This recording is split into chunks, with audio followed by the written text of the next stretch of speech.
So, I don't know where to begin today, as is the case for every time I do this. You see me? You're looking at me. So, I have this ongoing desire to make videos. Something I want to do. Something I enjoy doing. Not necessarily making videos, really. It's just talking. It's what I really enjoy doing. I love speaking to anybody who wants to listen to anything I have to say. I don't even like that phrasing. Have to say. I don't have to say it. It just feels good to say it, so I do. I do what I like to do, and I don't do what I don't want to do. Is this comfy? Can we get comfy like this? Yeah. Yeah.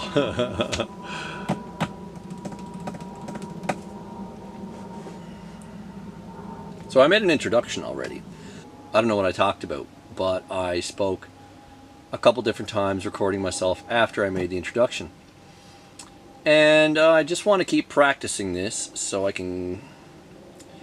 I'm not trying to get to a certain point, but I know that a certain point is a possibility, and I see myself moving towards there. It's not necessarily that I'm trying to get there.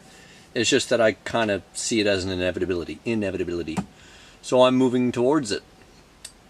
But the journey there, the way there, all the things I'll do on the way are just as important or not as important. None of them are important, really. Nothing matters, everything matters, right?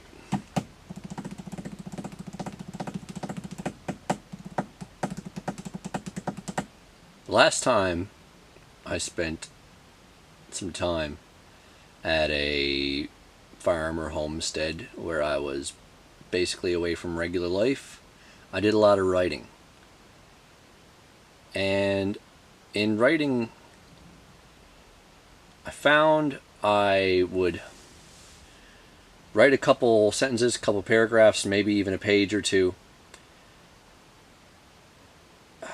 but I wouldn't continue on and explain everything I need to explain. But there's so much that happens in my mind. There's so much that has happened in my mind. So much has made sense to me. So many thoughts have brought me so much joy that I feel as if it's my duty to share. I even step back from that. I don't feel the need to do it. I just don't want to do anything else. Yeah. Yep. Yeah. When I speak and when I think, it takes me away from the process of being my true self. In that I'm just being. There isn't a task. There isn't a motive. It's just the calm, steady awareness of consciousness expressing itself. I realized last night when I was lying in bed that before I started doing all this, before I started videotaping myself, before I started writing, before I started recording myself with audio, since I never did it, I never had the motive to do it. So I never, my thoughts never went in that way. And what I mean is that last night I was lying in bed and just letting myself observe my mind, letting my thoughts come and go, and just letting them dissipate. And when I'm in this state where I let just things go, epiphanies occur, things come to me that I see as profound or a good way to describe something that I feel like needs explaining. And when it happened last night, I became aware that something will come to me and it would impress me. Like I would think, oh, that's a cool way of describing that. So the second I realize that, or the second I determine that it's productive or cool or whatever, or I like it for some reason, then another part of my mind grabs onto it and says, that's a good thing to talk about. Talk about that when you record. Talk about that when you write. And when I engage in that process of instructing myself to remember it, so I could record it or write it down later, when I engage in that process, it ends the thought. Whereas years ago, when I first started thinking this way, I could let a thought go for a much longer time and I wouldn't have the motive to grab onto it and hold it and write it or record it or whatever. I would just be content with observing it and feeling it and seeing what it has to say, because thoughts would just come to me. They would just occur to me rather than me trying to have them. I didn't identify with those thoughts. I would just make myself still and quiet, and then ideas and concepts would just pop into my head, and then I would get to see them and understand them. And when I seen them and understood them, I could experience them. And this was the regular occurrence. But after this happened for so long, I had so many realizations. I had so many times where I thought that is something I feel I need to remember, that because of that, I started to think, I got to write some of this shit down. I've got to share some of this. I've got to record it in some way, shape, or form. So that became my motive. I felt like that was what I needed to do. I had all kinds of wisdom occurring to me, and I just thought, I need to make this concrete. I need to make this so I can experience it again sometime, rather than just letting the thought roll out and have its whole thing.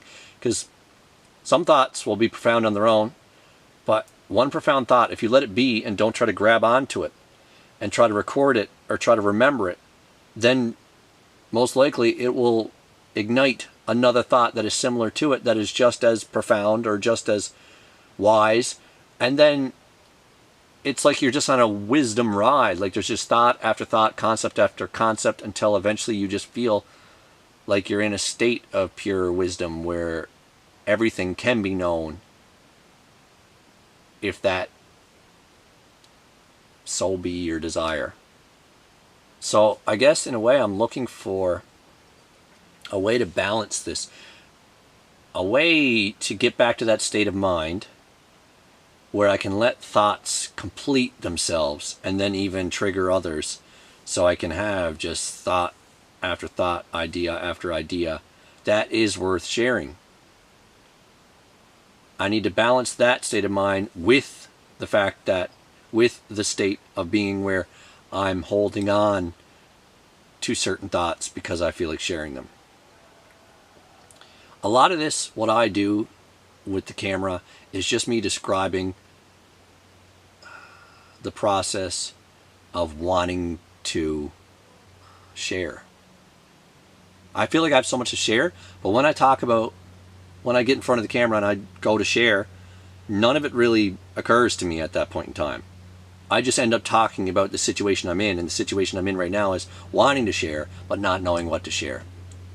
But the reason why I want to share is because I want to relate to you. I want you to relate to me, so we could get something out of it. We can understand each other, because I feel like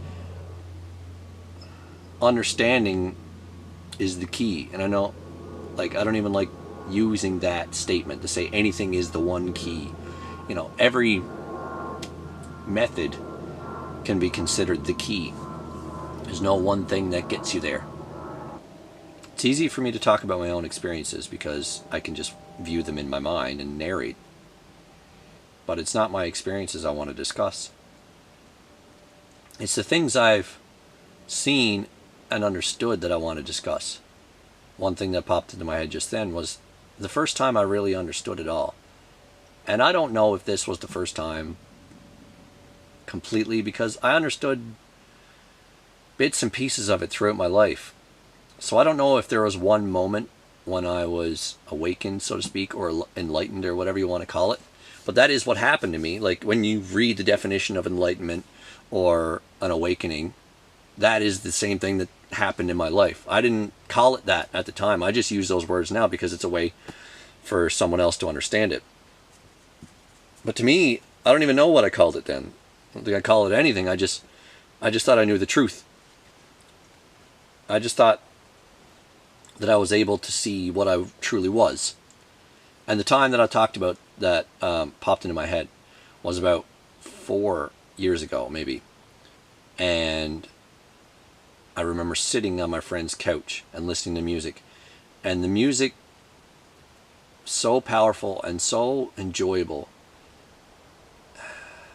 that I just felt a state of euphoria listening to it. I could feel every single instrument hitting a certain part of me and igniting certain emotions and certain thoughts, and not even thoughts. No, it was just more like a ride. It was like a roller coaster ride. Like the music was just going through me, and I would have reactions to the music, and there were joyful reactions. So the more joy that built up in me, the more the concept that I had been learning about, that we're all one, so to speak, that we're all just energy, we're all connected. There's no real separation, there's no real matter. Matter is just a vibration of energy. That concept was in my mind. So when this joy overwhelmed me and I was able to let go of all the fear in my life, that concept became true to me in that moment. It's like it just occurred to me, like the joy built me up to a state where I could accept it as truth. And then when I accepted it as truth, I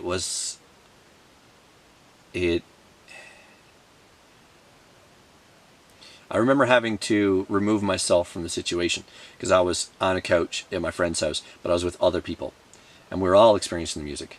But at that point in time where I started to feel the joy so intensely, I felt like I had to go somewhere else to contemplate what was happening to me. And I went in my friend's room and I lit on his bed. And I began to feel like I was connected to everything and everyone. Like there wasn't a separation between me or anything. And the way I described it at the time was that I was the entire universe. I felt and I knew in that moment that I wasn't just me. I wasn't just my body. I wasn't just my thoughts. I wasn't just my emotions. I wasn't just my experiences. I wasn't just the people I knew. I was everyone, everything, every experience, every emotion. I was just one localization of all of that. That was the first time. Like I said, I don't know if it was the first time, but that's the first time that comes back to me. When I search my memory for that enlightenment moment, that one comes to mind. There were other things, there were other experiences that made me realize new things that were brand new to me, that were kind of like a mini enlightenment, because it would abolish something else I believed forever. You know, something new would come to me, and it was a new thing, but like it was kind of like a concept I already knew, or I already heard, but I didn't fully understand. So when it was shown to me in another way, when it was proved to me in some way, then it was like one of the fears that I was holding on to in my heart or in my mind or in my spirit or whatever you want to call it. It was just revealed as untrue. And then the fear, in a sense, like if you were to picture it as like a tension, like a knot in a muscle, but more in vibration. It was just the knot untangled and then became a straight line. And then the energy could flow through the straight line rather than getting blocked up in the knot. So it was a relief feeling. It was like I would discover something in my mind, something would occur to me, and I would realize it was the truth. And I would realize that something that I had believed my entire life that was bringing me this fear was untrue. And then immediately it was let go. It wasn't even a decision for me to let it go. It was just a physical consequence. I was holding a fear in my mind because I always had to make sure something needed to happen a certain way. I was always fearful that something might happen, so I held on to some possibility. And then when the experience happened that proved this fear wrong, the fear dissipated and the knot went away and I became more aligned and energy was able to flow through me more, and that just created more joy, more contentment. Because I kind of sometimes see joy as like animated, you know, you're energetic. Whereas sometimes this state of being can just be very peaceful, very still, very quiet, but just a knowing, just a knowing of connection, a safety, a knowing that everything's all right, and everything is amazing, and everything's beautiful, and everything's wonderful. So that was one time.